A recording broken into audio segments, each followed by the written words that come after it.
Alifchief here from Kampala, Uganda. To start with, I'm just gonna take my V here and just, talk a little bit as we go along about the guitar itself. Now, as you can see, the guitar itself has been either modified or has been retrofitted with different parts over the years, and I actually got it around 2000, end of 2005. So this was around December 2005, I believe, and I got it online. Actually, I didn't go to a shop and try it out, so I can't exactly remember how I found out about this guitar. But I went to this online guitar shop that was based in Belgium. Again, don't ask me why I checked this shop out. I must have googled guitar shops or Flying V or cheap Flying V, and it came up. So when I looked at the website, I thought it wasn't legitimate at first. I thought it must be some fake shop. But regardless, I went ahead and ordered it. And so this was the time when I was still studying in the UK. I was based in Kent. I was based in Canterbury, in Kent, from 2003. No, actually, it was 2004 up to 2009. I was there for like 4.5 years.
It came just after Christmas, so I remember it was around the 26th or 27th of December 2005, and when it arrived, I was very happy, and being that this is one of my dream guitars that I've always wanted.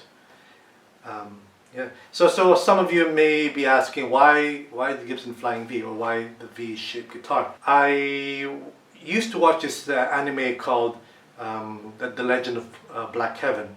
The titular hero wields a Gibson Flying V, as you can see here. So, and of course, there's a lot, being that this guitar is featured in that anime. A lot of great music was recorded for the anime, which further inspired me to get the Flying V in particular, even though the actual soundtrack was recorded on a Gibson Les Paul Custom rather than the Flying V. But the image stuck with me, and I also thought, you've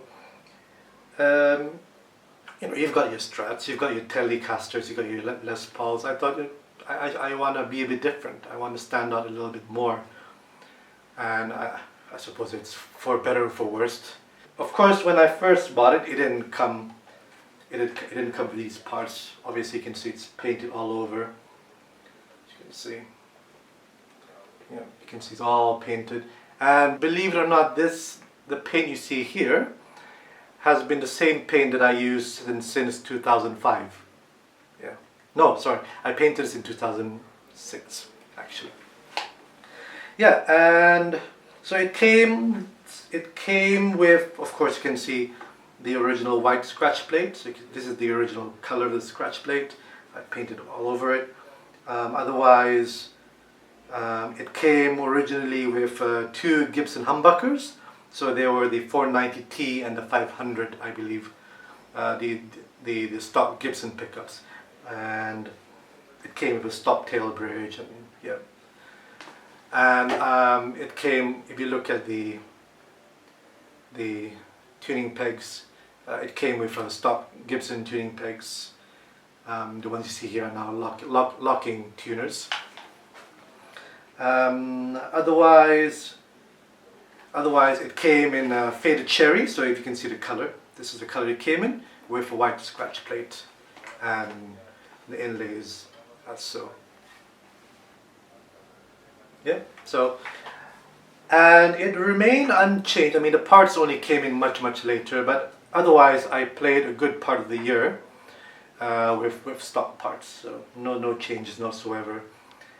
And the first time I played a gig with guitar was in 2006 when I got to join a group of friends to play for Battle of the Bands in Brunei. So these were, I don't exactly remember how I got acquainted with them, but all I can say is that these guys were people I grew up with in the village. So for those in Brunei, I'm originally from Kampong Jerudong, so, and yeah, so these are the guys I grew up with, going to school and just hanging out. And so when I came back to Brunei around 2006 for the summer holidays, it just so happens that these group of friends were looking for another guitarist. So I can't exactly remember, but I joined in, and then we participated in Battle of the Bands. Although we didn't win the competition, it was a really good experience and a sort of baptism of fire for my Flying V. That I organized a fundraiser gig for our for the degree show, for the exhibition show that I was part of in my final year of my degree. It was a Hendrix tribute show.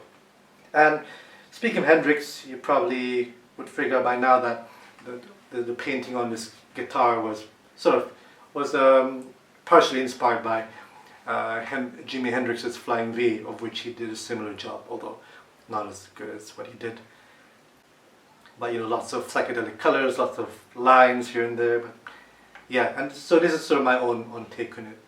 Pretty much using only acrylic paint and not using anything to, not adding any protective coat whatsoever afterwards, which kind of explains why you can see some of the paint scraping off. So this was in 2006, I believe. No, 2006. 2006 coming into 2007. And so the paint, all the paint job happened, but the changing of the parts didn't actually start until the 2010s. So I'm possibly looking, if my memory serves me correct, it's around, I'd say 2010, 2011. That's when I start to figure out ways to expand the possibilities I could do on the guitar, because as much as I like the original sound of the pickups, I just thought I wanted to try something else. And you can get to hear what this guitar originally sounded like on my early recordings with Ida Brigg.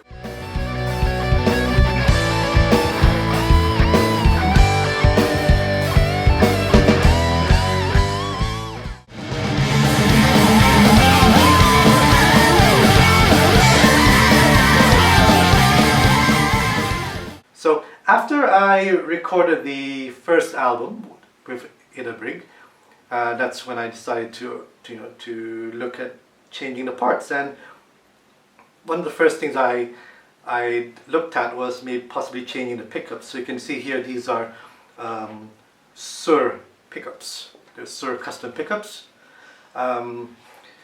Unfortunately, I couldn't exactly remember what is the custom, was it the model name, or what what name this humbucker is. But I can remember that this was a Doug Aldrich a signature pickup for the neck, and I wanted to go for his pickups because I was impressed with how it sounded. And then for the bridge pickup, I decided to go for this one because it sounded to me that it had a good balance of highs and it wasn't too treble, it wasn't too gainy, if that makes sense. So it's not really a high output pickup, it's quite a medium to low output pickup. But if you push it a little bit in terms, I mean, if you were to use the distortion and you give it a nice push, it sounds just nice for me. I also had the humbuckers to be made into split coil. So that means it means that if I toggle these what do you call it, volume pots, as you can see here, you can get a single coil sound, which makes it more versatile. And yeah, also, just in case you haven't noticed, I know it's obvious here, but usually on the Gibson Flying V, these two pots here are the volume pots, and then this is the tone pot. But I switched it around so it'll be easy for me to reach for them. So now this pot here is a tone, and these two are the volume. So this for the bridge and for the neck, respectively.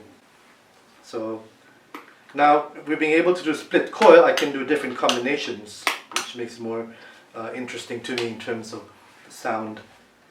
And then after that, and so just to forgot to mention, the changing of the pickups and then adding the split coil, and also to change the pots from 250K to 500K.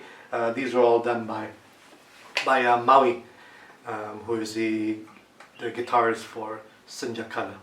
So thank you, Maui. Thank you for helping out to do all these modifications, and also to introduce me to Sir pickups. That's how I found out.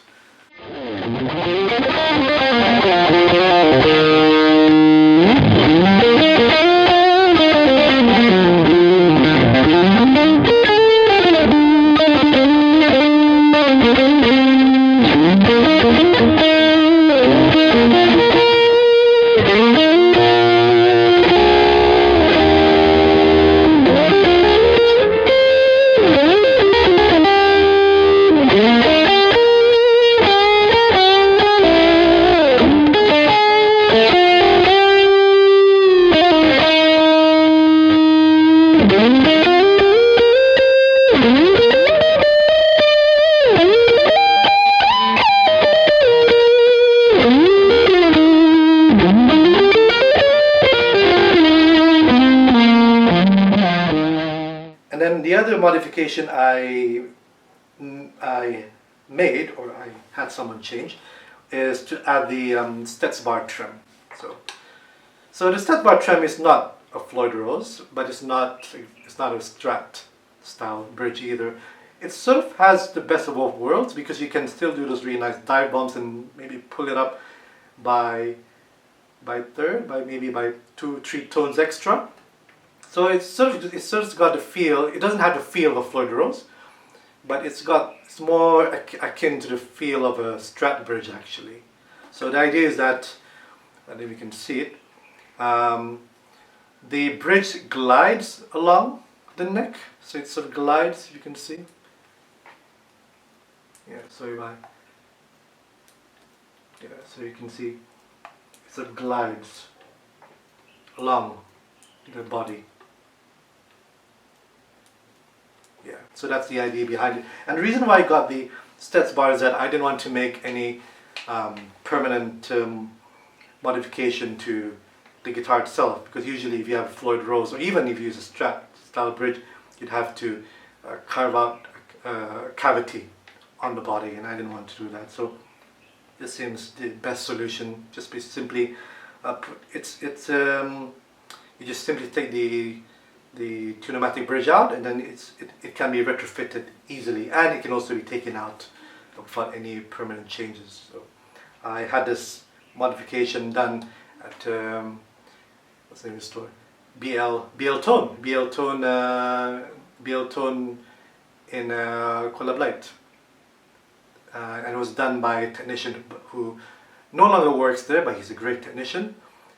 His name is Rusli, who's now back in the Philippines, I believe. Yeah. So he managed to retrofit the Stets bar bridge, which, yeah. And I ordered all these parts online. You can find these parts online very easily. Yeah, so some of you may notice this, why this tuner is sort of not positioned correctly.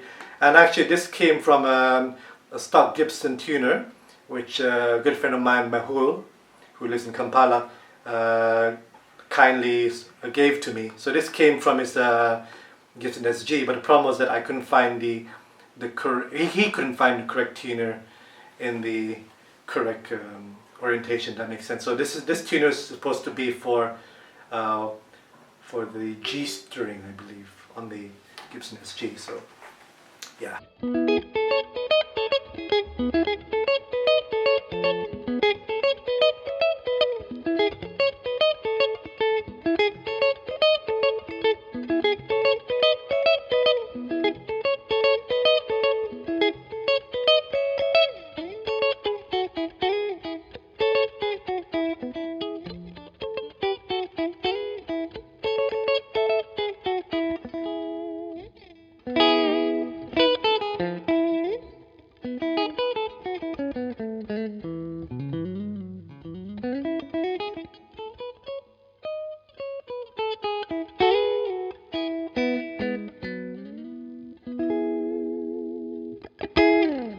It's evolved with my changes in taste, and changes in the way I play, and you know, I think thanks to the modifications that I did, it has evolved with me very well, and it's also aged well, I believe. So of course you can see that it's not in pristine condition. I mean, it's not totally a shipwreck. It's not, but it's not new at the same time. But you know, it feels like an old friend. It feels like it's yeah. Every time I play it, it feels comfortable, and this is the guitar that I feel most happiest with. And I'm saying this in light of having at one point owning 10 guitars of different types. So you know, at one point I've owned at the same time what do you call this, an Epiphone ES335. I've also owned a Bernie Les Paul Custom, so it's a copy of the Gibson Les Paul. I've owned another Gibson Flying V, which I've sold recently, and I've also owned a Dean Gold Top V, which I've also sold. So yeah, I've sold off many of my guitars, so I'm pretty much left with this red Gibson Flying V. So this is pretty much my number one and pretty much my only main electric guitar at the moment. So this is the guitar that I use for all kinds of gigs, from back in the UK, back when I was busking in the UK and Europe. So this guitar has been with me on the road, and then coming back to Brunei, and then joining, and then forming in a brig, and then recording two LPs and 3 EPs with this guitar, and then now I'm doing my own solo stuff. So this guitar has been with me through thick and thin. So yeah, this is the guitar that I don't think I'll ever sell. It's gonna be with me forever.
hope you've enjoyed watching this video. I've had a good time talking about my Gibson Flying V. If you are on YouTube, you can subscribe to my channel, and you can also follow me on Facebook and Instagram. Yeah, so thank you again, and I hope to see you in the next video.